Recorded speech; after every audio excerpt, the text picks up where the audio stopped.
Alors on est devant la mosquée du Tinmel. C'est une mosquée qui a été construite au milieu du XIIe siècle.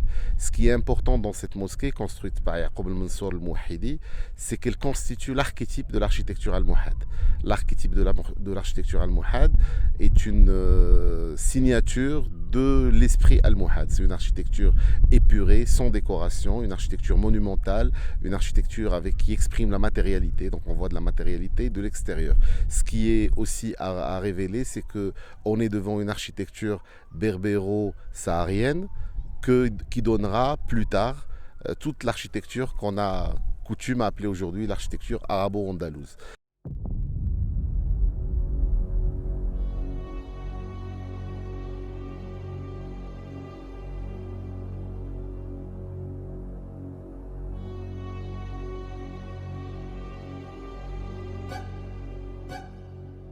Alors cette mosquée, elle a été construite, elle a traversé le temps. Au début du XXe siècle, il y a eu les premières expéditions d'archéologues sous le protectorat qui sont venus étudier cette mosquée. Et donc en fait, à partir du XXe siècle, on a une documentation très importante sur cette mosquée. Ce travail continue avec les archéologues marocains, notamment Jodi Hassar Messimen, l'historien Hamid Triki, qui vont être derrière sa première restauration au début des années 90, restauration qui a été financée par la fondation ODA et qui a connu la participation d'autres institutionnels publics et privés, notamment le ministère de la Culture.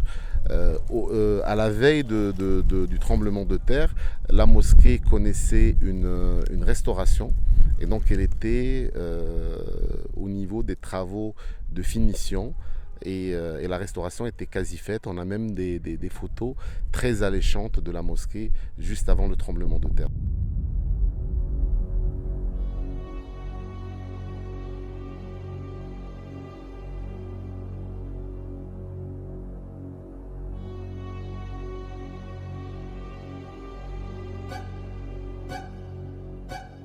Le tremblement de terre a causé énormément de dégâts et on peut constater que le minaret a connu des dommages très importants, les murs de la mosquée, mais notamment l'intérieur de la mosquée avec la démolition de certaines arcades.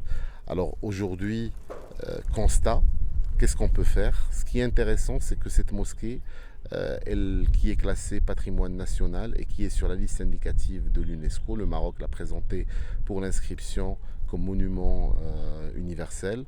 Donc en fait, il y a beaucoup d'intérêts, beaucoup de questions des instances internationales, notamment l'ICOMOS, l'UNESCO, qui sont en train de demander sur l'état de la mosquée, mais aussi du ministère de la Culture et de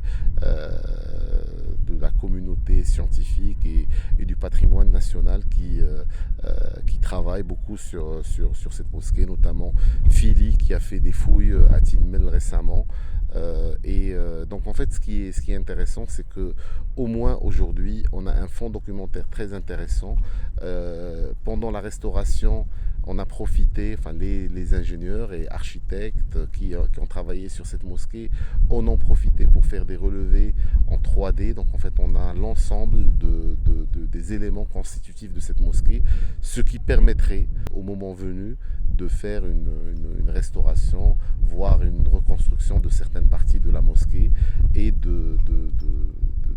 d'être résilient par ce fait et de reconstruire une partie de la mémoire nationale.